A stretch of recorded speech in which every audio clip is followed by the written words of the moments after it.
Jadi begini loh, ini ada penjelasan para ulama, syarah atau penjelasan hadis dalam kitab-kitab beliau. Ada Imam Nawawi, ada Imam Al-Munawi, ada Imam Ibnul Athir dalam kitabnya menjelaskan penjelasan hadis terkait punu unta tadi.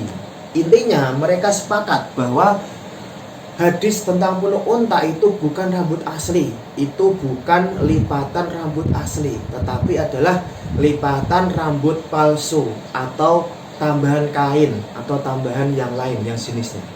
Jadi yang diharamkan, yang masuk neraka itu bukan yang punya rambut asli kemudian dilipat, tetapi yang rambutnya palsu kemudian ada tambahan kain atau tambahan yang sejenis supaya nanti kelihatan besar di belakang ada benjolan. Nah itu tujuannya untuk apa? Tujuannya untuk ujub, untuk sombong, untuk riya, untuk pamer kecantikan, pamer pamer fashion gitu ya. Sehingga tujuannya itu. Punu unta itu apa gitu kan? Kita bisa membuka beberapa kitab syarah hadis atau penjelasan hadis dari kalangan ulama mu'tabar yang diakui, yang teruji, yang memang memuat hadis terkait punu unta ini. Beberapa di antaranya adalah yang pertama dari kitab Al-Minhaj Syarah Muslim bin Al-Hajjaj. Ini karangan Imam An-Nawawi. Jadi Imam Nawawi ketika menjelaskan hadis ini dalam kitab tersebut yang berada di kitab Juz 17 halaman 191, yang biasanya para ulama menyebut kitabnya dengan Syarhun Nawawi lil Muslim. Beliau mengatakan, wa amma ru'usahunna kasnimatil bukhti fa ma'nahu yu'adzimna ru'usahunna bil khumri wal amaimi wa ghairiha mimma yulafu 'ala ar-ra'si hatta yushbihu asnimatal ibil al-bukht. Hadza huwal masyhur fi tafsirihi. Yang dimaksud dengan asnimatul bukhti atau diterjemahkan menjadi punu unta ialah mereka yang membesarkan kepalanya dengan kain hijab atau selendang dan semisalnya yang dilipatkan di atas kepala sehingga menyerupai punu unta. Ini pendapat yang masyhur. Kemudian dalam kitab yang kedua, Faidul Qadir Syarhul Jami'is Shaghir karya Imam Al-Munawi. Jadi Imam Al-Munawi dalam kitabnya Faidul Qadir Juz 1 halaman 361 mengutip perkataan Imam Ibnul Arabi perihal pun unta ini. Beliau mengatakan, qala Ibnul Arabi wa hadza kinayatun an takbiri ra'siha bil kharqi hatta yadunna ar-ra'i annahu kulluhu sya'run wa huwa haram. Imam Ibnul Arabi mengatakan asnimatul bukhti dalam hadis itu ialah kiasan bagi wanita yang membesarkan kepala dengan sejenis potongan-potongan kain atau rambut palsu agar orang yang melihatnya menyangka bahwa itu rambutnya, dan ini diharamkan. Dan yang ketiga, kitab Al-Nihayah fi Gharibil Hadits wal Athar karya Imam Ibnul Athir.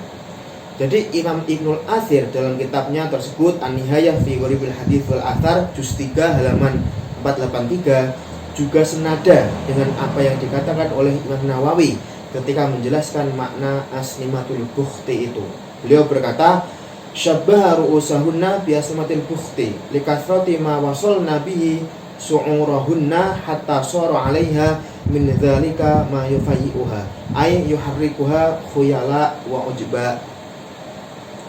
Diumpamakan seperti punu unta karena banyaknya rambut palsu yang disambung sehingga kepalanya menjadi terlihat besar dan ada sesuatu yang bisa dilenggokkan, digerakkan dengan tujuan ujub dan sombong, yaitu pamer kecantikan.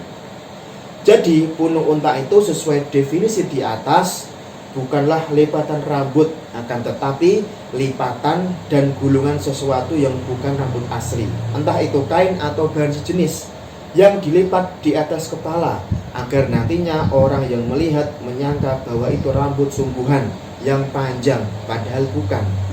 Larangannya karena ada unsur penipuan dan pengelabuan. Nah, kalau definisinya seperti itu berarti ada korelasi dan sambungan dengan hadis larangan menyambung rambut karena terdapat unsur penipuan dan pengelabuan. Rasulullah pernah bersabda, la'anallahul wasilata wal mustawsilah. Allah melaknat wanita yang menyambung rambutnya dan yang meminta disambungkan. Hadis riwayat Muslim. Jadi begini loh, ini ada penjelasan para ulama, syarah atau penjelasan hadis dalam kitab-kitab beliau. Ada Imam Nawawi, ada Imam Al-Munawi, ada Imam Ibnu Athir dalam kitabnya menjelaskan penjelasan hadis terkait punu unta tadi. Intinya mereka sepakat bahwa hadis tentang punu unta itu bukan rambut asli, itu bukan lipatan rambut asli, tetapi adalah lipatan rambut palsu atau tambahan kain atau tambahan yang lain yang jenisnya.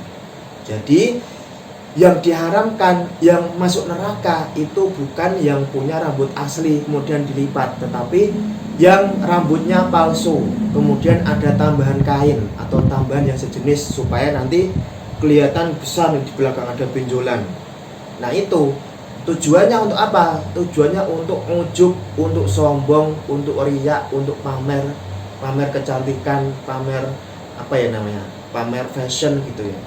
Sehingga tujuannya itu, sehingga orang tuh tertipu. Ini ada semacam penipuan, pengelabuan. Oh, dikira rambutnya tuh panjang gitu kan, padahal itu rambut palsu, rambut sambungan gitu kan, ada kain, tambahan kain dan sejenisnya.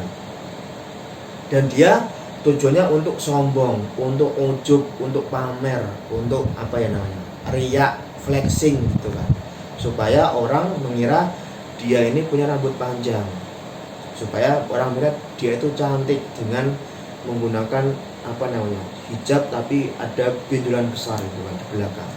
Jadi itu loh, itu yang haram, yang masuk neraka itu perempuan itu. Jadi kalau perempuan yang rambutnya panjang asli dilipat, dikepang nggak masalah. Kok kelihatan besar tidak masalah.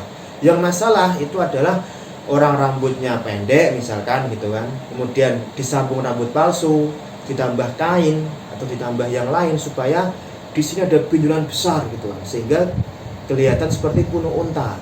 Dan tujuannya untuk flexing, untuk ujub, untuk sombong, untuk riya, untuk pamer, supaya orang lain tuh melihat dia, wah dia cantik, nah, dia fashionable gitu.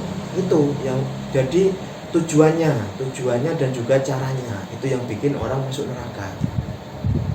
Itu loh intinya di situ ya. Jadi rambutnya tuh sambungan gitu kan, palsu. Dan ini ada hadis bahwasanya Allah melaknat orang yang menyambung rambut palsu. Itu ada hadisnya tadi yang saya bacakan itu. Jadi intinya itu bukan rambut asli.